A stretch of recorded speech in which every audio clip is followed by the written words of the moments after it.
उत्पत्तिको पुस्तक अध्याय 4। कैन र हाबिल। आफ्नी पत्नीसित आदमको सहवास भयो र तिनी गर्भवती भएर कैनलाई जन्माइन् र भनिन्, परमप्रभुको सहायताले एक पुरुष जन्माए। फेरि तिनले कैनको भाइ हाबिललाई जन्माइन्। हाबिल भेडा गोठाला भए र कैन चाहिँ भूमिको खेती किसानी गर्ने भए। केही समय बितेपछि कैनले परमप्रभु कहाँ भूमिको उब्जनीबाट केही ल्याए र हाबिलले आफ्ना भेडाको पगालबाट पहिले बियाएका पाठाहरूका बोसे भाग ल्याए। परमप्रभुले हाबिल र तिनको भेटी ग्रहण गर्नुभयो, तर कैन र उनको भेटी ग्रहण गर्नु भएन। यसैले कैन ज्यादै रिसाए र उनको मुख अँध्यारो भयो। तब परमप्रभुले कैनलाई भन्नुभयो, त किन रिसाउँछस्? तेरो मुख किन अँध्यारो छ? यदि तैँले जे ठिक छ त्यो गरिस् भने, काम गरिनस् भने त पाप तेरो ढोकैमा ढुकी बस्छ। त्यसको इच्छा तँप्रति हुन्छ, तर तैँले त्यसलाई अधीन गर्नै पर्छ। कैनले आफ्ना भाइ हाबिललाई भने, आऊ हामी बाहिर खेतमा जाउँ। अनि जब तिनीहरू खेतमा थिए, तब कैनले आफ्ना भाइ हाबिलमाथि आक्रमण गरेर तिनलाई मारे। तब परमप्रभुले कैनलाई सोध्नुभयो, तेरो भाइ हाबिल कहाँ छ? तिनले भने, मलाई थाहा छैन कि म मेरो भाइको गोठाला हुँ र? परमप्रभुले भन्नुभयो, यो तैँले के गरिस्? तेरो भाइको रगतले भूमिबाट मलाई दुहाई दिइरहेछ।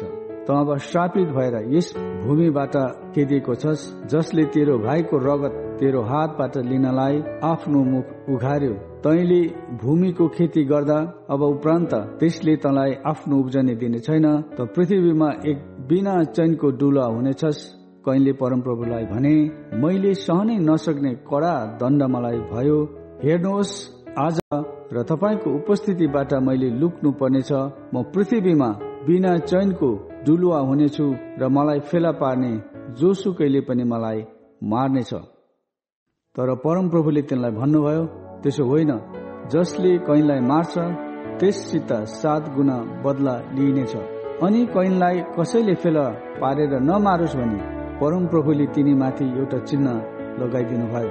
तब कैन परमप्रभुको उपस्थितिबाट निस्केर अदनको पूर्वपट्टि भएको नोद भन्ने देशमा बस्न लागे।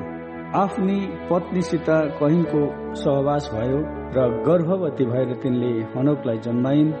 कैनले एउटा सहर बनाएर आफ्नो छोराकै नाउँमा त्यस सहरको नाउँ पनि हनोक राखे। हनोकबाट इरादको जन्म भयो।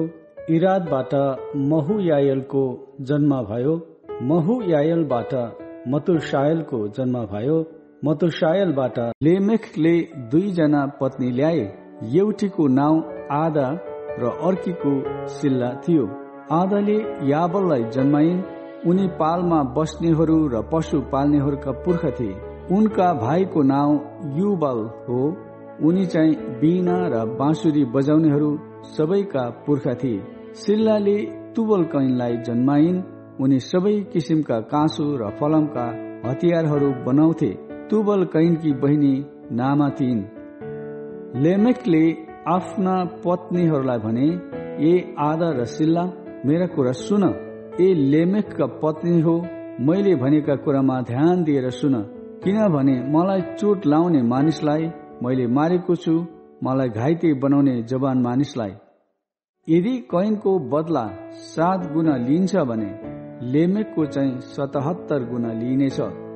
फेरि आफ्नी पत्नीसित आदमको सहवास भयो। तिनको नाउँ यसो भनेर सेत राखिन्। कैनले मारेको हाबिलको सट्टामा परमेश्वरले एकजना अर्को बालक मलाई दिनुभयो। सेतको पनि एकजना छोरो भयो र उनको नाउँ एनोस राखियो।